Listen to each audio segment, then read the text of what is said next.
I voted for Peter Obi, but I did not jump any queue for Peter Obi. I did not smuggle anybody into the polling booth for Peter Obi. I did not brandish a knife or threaten anybody in my polling unit for Peter Obi. I did not snatch a ballot box, stuff a ballot box, break a ballot box for Peter Obi. I did not pay anybody to change any results for Peter Obi. I did not steal, I did not kill for Peter Obi. What I did for my candidate was stand in line from 8 in the morning on Saturday till 8 in the morning on Sunday. And when the sun got too hot and I thought of going back home, I remembered, shot to death on the train to Kaduna, and I stayed. And when the heavens opened and poured down rain, and I thought of running away to find safety, I remembered, stuck at home for months because of ASU strike, and I stayed. Through my hunger, through my thirst, through my worry whether the children I left at home were fine, I stayed. Because what I wanted to give my candidate, what I ended up putting in that ballot box was not a piece of paper. What I ended up putting in that ballot box was my hope for a country where young people would not be so disillusioned by the actions of their own parents, of their own leaders, that they will be willing to risk crossing the Sahara Desert on foot just to escape.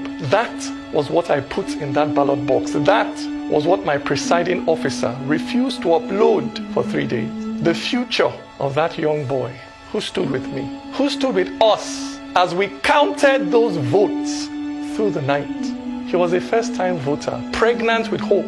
But somewhere between the polling unit and the collation center, that boy's future was waylaid by a politician that used biro to cross out his destiny, a politician that found where that boy had written hope and wrote over it hopeless. It is a terrible thing when a Nigerian is kidnapped on the way to Zamfara or Makodi or Enugu, but it is infinitely worse when Nigeria herself is kidnapped on the way to the collation center. I tell you, my brother, my sister, it is not Nigeria that has her foot on your neck. It is not the Fulani or the Igbo, the Christian or the Muslim that has their finger wrapped around your neck and are now squeezing the civic life out of you. It is not those Yoruba people that don't give a damn whether you eat, whether you have a decent house to sleep in, whether you're able to find a job 5 years after graduating. It is not North or South that uses 8 years to build one bridge or to repair one pothole in the middle of your road. It is that politician who is willing to kill, who is willing to steal to stay in power. That is your enemy. Lift me up.